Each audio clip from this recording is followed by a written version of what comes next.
gracias al INCIP por propiciar espacios de debate como este en tiempos en los que la prisión preventiva se ha convertido como en la vedette de los últimos tiempos, donde todos consideran que tienen la última palabra y donde sobre todo la población ha polarizado de tal manera el concepto de prisión preventiva como el que es el único medio para resolver o iniciar un proceso penal.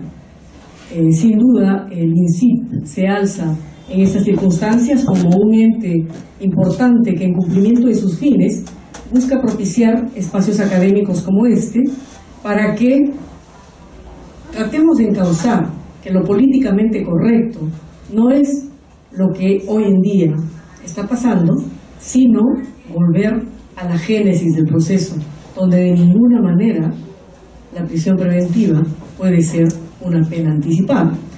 En tal sentido, esta noche los panelistas aquí presentes van a ofrecernos sus respectivos puntos de vista y en un primer momento cada uno de ellos tendrá 30 minutos para exponer la parte que le corresponda o el desarrollo correspondiente a su punto de vista sobre este tema tan especial en estos tiempos. 30 minutos y empezará el doctor Celis Mendoza. Paralelamente, los participantes en forma presencial o virtual pueden hacernos llegar sus preguntas por escrito y que luego iremos seleccionando por tópicos para que sea más ágil la respuesta por parte de los panelistas.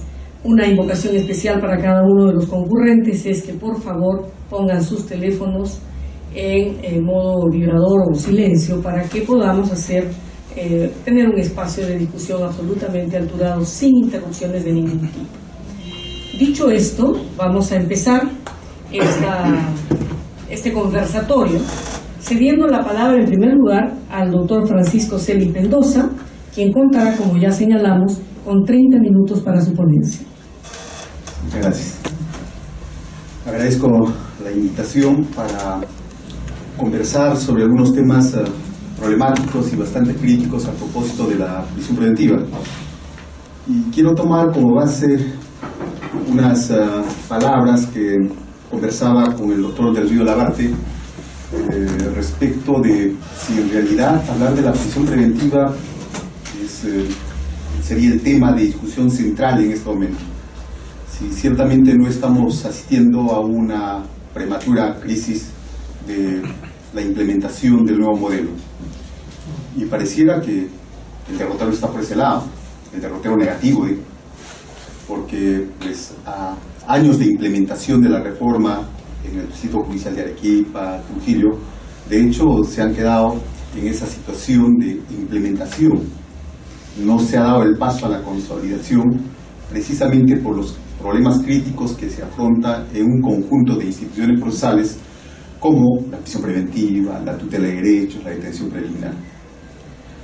Y también tomo algunas palabras que era una reflexión común, creo, en el sentido que el principal problema, entre otras causas, para llegar a esta situación crítica, pareciera que fue ese inicio fuertemente involucrado con las técnicas de litigación oral, puesto que en las primeras sesiones que se tenía en las capacitaciones en todos los distritos judiciales, todo se circunscribía a técnicas de litigación oral. Abogados, defensores públicos haciendo técnicas de litigación oral, fiscales haciendo técnicas de litigación oral, jueces haciendo técnicas de litigación oral, policías haciendo técnicas de litigación oral. Y pronto hubo bastantes cuestionamientos al respecto porque no se alcanzaba a entender que esas técnicas de litigación oral, que duda cabe, tendrían que estar vinculados a una teoría del proceso para que puedan tener sentido. Era bastante divertido ciertamente hablar de objeciones, ¿cierto?, aun cuando estas no tengan ningún sentido en el curso del debate. Era también bastante entretenido y aparentemente había agudeza cuando de pronto se llegó a admitir el contrainterrogatorio al imputado, no obstante la prohibición expresa del código. Pero bueno, miren ustedes por dónde se distrajo todo este tema.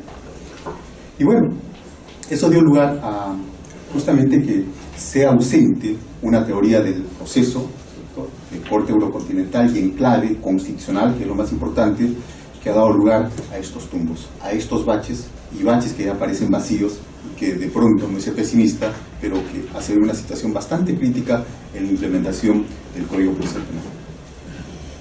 En ese sentido, la prisión preventiva pues, es uno de los instrumentos, uno de los sensores, redundo, más sensibles que permiten ver precisamente esta situación crítica respecto a la prisión preventiva.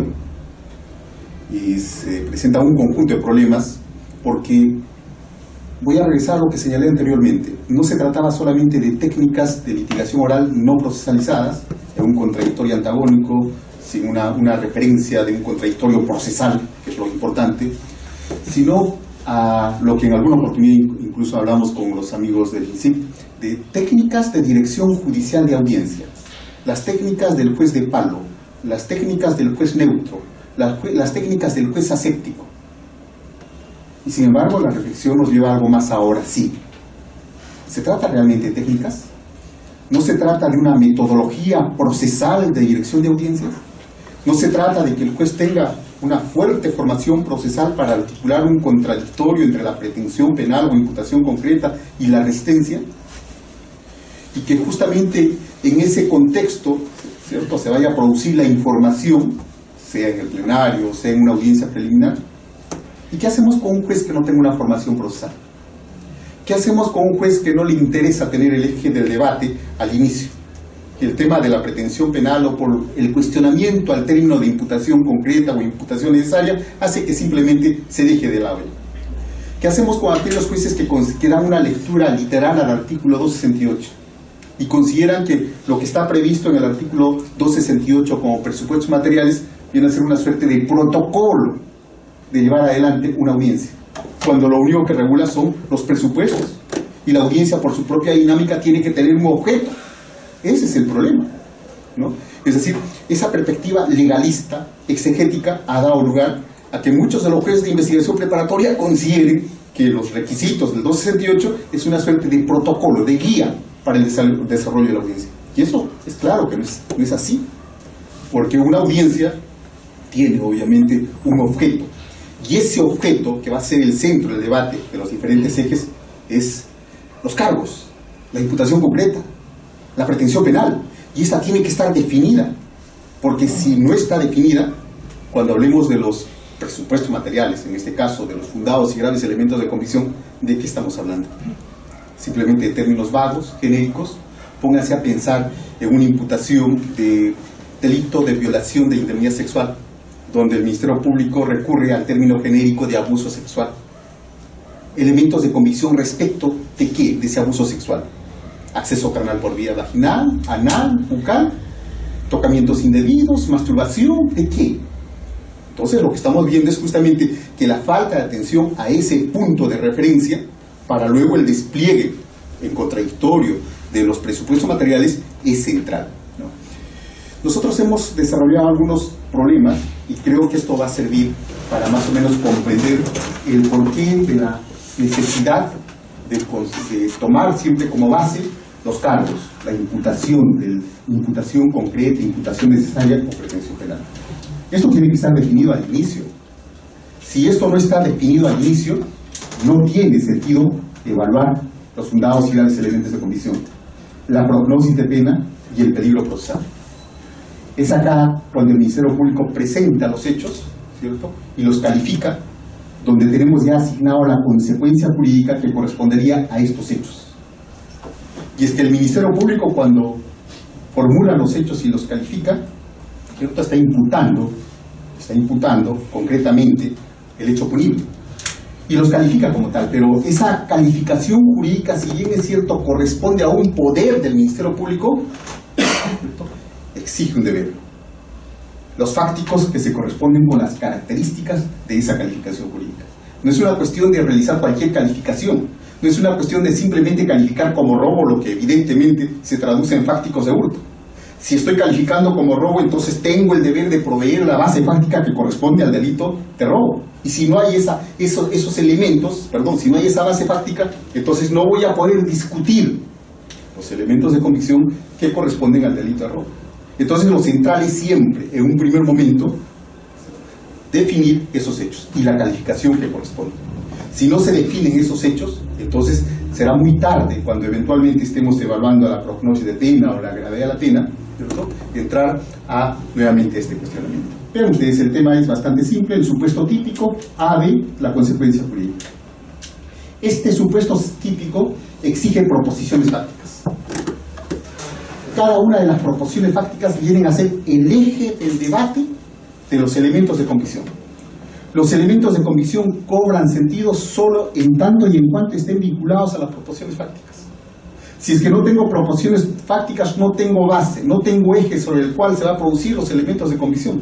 Eso supone precisamente una presentación organizada, ordenada. Por eso es que al inicio se tiene que definir claramente cuáles son esas proposiciones fácticas. Luego no se pueden ir incorporando estas proposiciones fácticas, sino estas tienen que aparecer obviamente al inicio. Y acá algo muy importante, a propósito de la situación crítica que se ha presentado en las últimas audiencias de prisión preventiva. Los fácticos que aparecen en el requerimiento de prisión preventiva son los fácticos que aparecen en la formalización de investigación preparatoria. De tal manera que en ese incidente de prisión preventiva no se pueden incorporar fácticos distintos a los que aparecen en la formalización de la investigación preparatoria. No puede entrar, lo dijimos en alguna otra oportunidad, por la ventana incidental lo que no entra por la franca puerta de la formalización de la investigación preparatoria, puesto que la formalización de la investigatoria y su núcleo, la hipótesis de imputación del hecho punible, ¿cierto?, es el referente en congruencia para todos los incidentes, y entre estos la prisión preventiva. Entonces, reparen bien en este tema, que es muy importante a propósito de lo que ha estado sucediendo últimamente. Es decir, se da tal centralidad a la audiencia de prisión preventiva que muchas veces se incorporan fácticos, y no solo fácticos, sino que en el desarrollo, elementos de convicción que no aparecen sosteniendo la hipótesis de imputación. Eso ya supone pues un desconocimiento completo de este mínimo de congruencia que se exige entre la imputación del hecho punible y obviamente el incidente. Eso no es comprender, ¿cierto?, es la naturaleza incidental de la prisión preventiva, y es obvio, no hay una comprensión porque se da una centralidad, dicen de mi juicio, a la prisión preventiva, y eso es errado. ¿Bien? Entonces, en la formalización de la investigación preparatoria, en el requerimiento de prisión preventiva, estos fácticos deben corresponderse necesariamente con la formalización de investigación preparatoria. Y los elementos de convicción son también aquellos que están dando lugar a que hablemos de una sospecha reveladora para la formalización de la investigación preparatoria. Y esos elementos son los que se tienen que debatir en esta audiencia. Y es muy elemental. A todo supuesto típico, a cada uno de los elementos del tipo le corresponden proposiciones fácticas. Y es elemental identificar cuáles son las proposiciones fácticas que califican. Cada proposición fáctica que realiza, que configura uno de los elementos del tipo. Y luego también así es central, elemental, verificar cuáles son los elementos de convicción que están relacionados con cada una de las proposiciones fácticas. Normalmente, o generalmente digo, casi no hay mucha discusión, no hay mayor discusión respecto de las proposiciones fácticas vinculadas al hecho punible. Y donde sí existe cierto cuestionamiento o cierto vacío, cierta discusión, es respecto de los elementos de convicción que vinculan al sujeto con la realización del hecho punible. Y a un juez en un debate, si ya los hechos están probados como tal, ¿cierto?, le corresponderá pues llevar el debate o agudizar el debate, pero respecto de los elementos de convicción, de los elementos de convicción que vinculan al imputado con el hecho punible. Pues está atento a él, está generando ese contradictorio, ¿no? Acá en esta primera parte creo que hay un problema de entrada sobre la función del juez. El Ministerio Público presenta los hechos y tenemos una defensa muy pasiva, que linda con lo ineficaz. Y el juez de investigación preparatoria está dirigiendo la audiencia. El Ministerio Público ha hecho una calificación. Si ese juez ha comprado la idea de que es un juez neutro y que es problema de la defensa y que de cualquier manera está alegando bien el Ministerio Público, ese juez está perdido. Porque ese juez, desde el momento que se está haciendo una calificación jurídica, debe exigir, es una dirección justamente de audiencia procesal, al Ministerio Público la base fáctica que no aparece, que no está comprendida en esa calificación jurídica. Metodología procesal de dirección judicial de audiencia, con seguramente las técnicas que corresponden.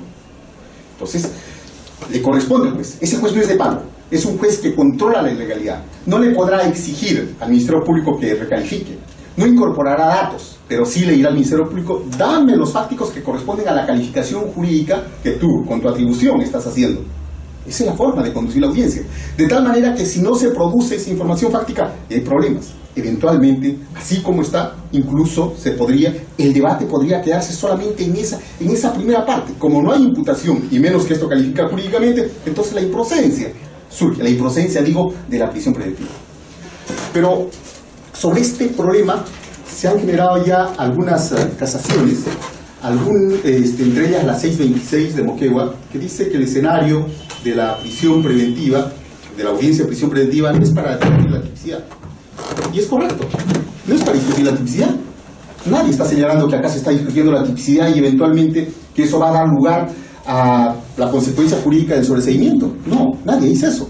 Lo que estamos señalando, cuál es el fáctico, cuál es el tema probatorio en sentido amplio, ¿cierto?, que va a servir de base para obviamente actuar los elementos de convicción. Eso es lo que está indicando. Nadie está cuestionando tipicidad. No se va a producir una consecuencia jurídica de sobreseimiento, sino lo único que se está exigiendo es el fáctico, ¿cierto?, sobre la base de la cual se van a producir los elementos de convicción para emitir la consecuencia que corresponde. Eso debe comprenderse de esa manera, porque es una audiencia de prisión preventiva. Pero los distractores se han ido por el lado de que en esta audiencia no se discute tipicidad. Y obviamente la defensa tendrá que decir: yo no cuestiono la tipicidad, señor, sino lo único que queremos es que nos dé el tema probatorio, ese objeto concreto de prueba que me permita discutir cuáles son los elementos de convicción vinculados a ese tema probatorio. Porque reparemos en algo muy importante: la audiencia de prisión preventiva es un escenario de producción de información con elementos de referencia para que se tome una decisión. Si ese escenario de producción de información, ¿cierto?, no tiene un referente fáctico, ¿prueba de qué se va a producir? ¿Elementos de convicción de qué se va a producir? De nada, términos genéricos. Entonces, por eso, la necesidad de que ese debate se centre precisamente sobre los fácticos que presenta el Ministerio Público es muy importante. Si no se comprende eso, ya después seguramente vamos a tener un antagonismo formal, burocrático, estaremos en una suerte de asamblea popular, 1 semana, 2 semanas, 3 semanas, y de acuerdo al hipo de lo mediático, estaremos emitiendo decisiones. Entonces hay que tener mucho cuidado con ello, porque el punto de referencia, no cabe duda, que es esta base fáctica. Técnicas de dirección o metodología, dame los fácticos y vas calificado de esa manera. Teniendo los fácticos, se genera el segundo contradictorio, ¿cierto? Y un contradictorio específico que es el referido a los elementos de condición. Y acá también tomo las palabras del doctor Gonzalo del Río, en el sentido de que tenemos que ir superando algunas confusiones conceptuales, ¿cierto?, pero más por el empleo inadecuado de la terminología. Elementos de convicciones. Y que se diferencia de los actos de prueba, porque los elementos de convicción se producen como consecuencia de los actos de investigación y los medios de prueba se producen en el pleno del juicio oral. Finalmente son información, es información. Y cuando hablamos de convicción estamos hablando ciertamente de esa representación mental que puede tener el juez en algún momento. Sin embargo, esto está dando lugar justamente a ese tipo de confusiones. El escenario de la audiencia juicio oral es un escenario también de conocimiento, cierto, enervado, porque lo que vamos a tener, y acá sí empleo la terminología gringa, prueba de referencia. ¿Por qué no va a ir el perito? No va a ir el testigo. Ellos irán al plenario, donde producirán información en el contexto del contradictorio.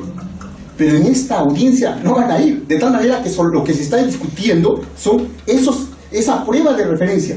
Y hay necesidad de agudizar ese contradictorio porque no tenemos a las fuentes de prueba. Si no tengo a las fuentes de prueba, para que en un contexto de examen y contraexamen puedan producir información, obviamente con mayor razón, en el contexto de la audiencia tengo que agudizar el contradictorio, o tengo que exigir mínimamente que ese contradictorio se haya realizado, por lo menos en diligencias preliminares, por lo menos en investigación preparatoria. Pero si me traen información cruda, sin posibilidad de contradecir, imagínense, es posible que de pronto desde esa perspectiva, digamos, a esa información unilateral y subjetiva me puede servir para dictar prisión preventiva. Son problemas. Y es justamente el cuestionamiento que se hace al problema de la colaboración eficaz. La colaboración eficaz, pero corroborado con elementos objetivos. Y el uso de la declaración del colaborador eficaz solamente podrá ser en tanto esté corroborado con los elementos objetivos. Eso es una decisión, felizmente, de la Sala Nacional, donde se ha avanzado por lo menos ese plano. Pero si tenemos la declaración corroborada con los elementos objetivos, eso todavía no nos da este estándar de sospecha grave. porque se requiere obviamente todavía seguramente otros elementos de convicción, comillas, para que se genere ese estándar de sospecha grave. ¿Bien? Entonces, regresemos al tema, y esto es muy importante referirlo, de que se tratan solamente de elementos, ¿cierto?, de referencia, porque las fuentes no están, y esa es la razón por la que debe exigirse un mínimo de contradictorio. Resulta, de veras, bastante, uno tiene que pasar a vergüenza ajena cuando a algún magistrado se le ocurre decir de si se puede contrainterrogar. No se podrá contrainterrogar en el momento porque no están las fuentes de prueba, pero que se exija un contradictorio previo, claro que es razonable. ¿Cómo no va a ser razonable? Si el contradictorio no es un tema simplemente de mera garantía procesal, sino, como lo dice Luis de Ferraioli, es una garantía epistémica que se utiliza en todas las ramas, en todas las disciplinas. Ese contradictorio, la posibilidad de refutar o confutar precisamente esa información, y no se comprende, simplemente porque se da fe, más es un acto de fe, de considerar precisamente que la información que se está produciendo, porque se produjo en un escenario de colaboración eficaz y ante el señor fiscal, pues merece fe. Entonces, debemos superar esa perspectiva de fideísmo respecto a la información, y obviamente lo único que nos permitirá señalar que estamos ante un contradictorio, ante una información de calidad, va a ser ese contradictorio que seguramente antes de la prisión preventiva en su escenario se produjo, o en su caso en la propia audiencia de prisión preventiva. El contradictorio es todo, no solamente para el derecho, para cualquier disciplina. El contradictorio es una herramienta epistémica que permite dar información de calidad. El contradictorio no es un capricho o una garantía, el contradictorio centralmente es epistémico, y eso no se comprende, ¿no? Bien, superemos rápidamente este tema de este presupuesto material en esta suerte de audiencia y pasemos a la profundidad de pena. Y acá sí quiero tomar completamente las palabras de Gonzalo del Río Labarte, que creo que es el único que ha trabajado este tema. Cuando hay personas, y entre ellos mi amigo Rómulo seguramente va a escuchar en algún momento, que consideran que la prognosis de pena, ¿cierto?, la prognosis de pena está vinculado directamente con la gravedad de la pena.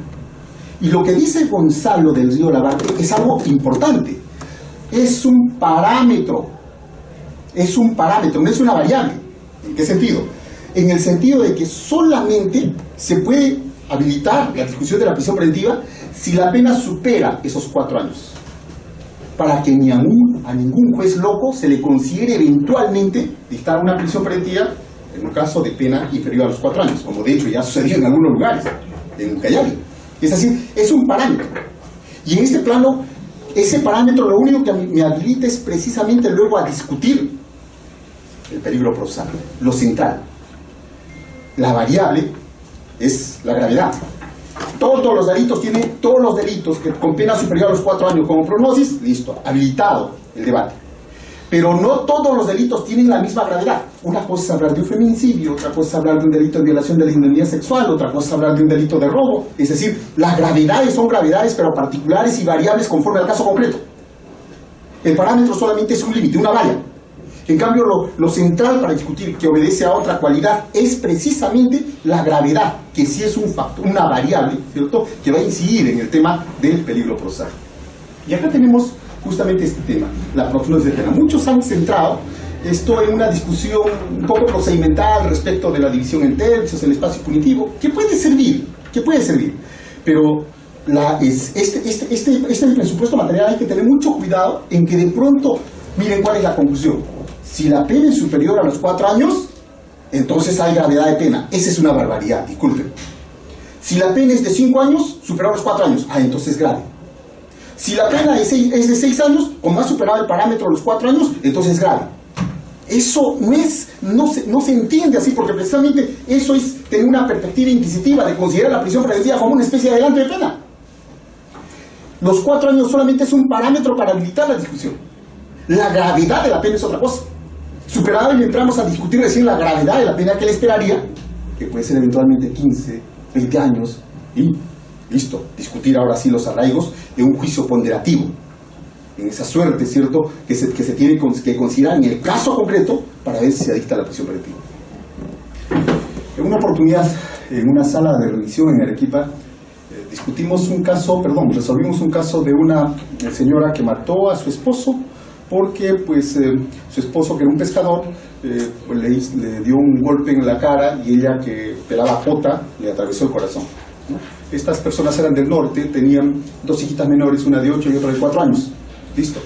Entonces el juez dictó prisión preventiva por feminicidio, pero resultaba que estas niñas quedaban al desamparo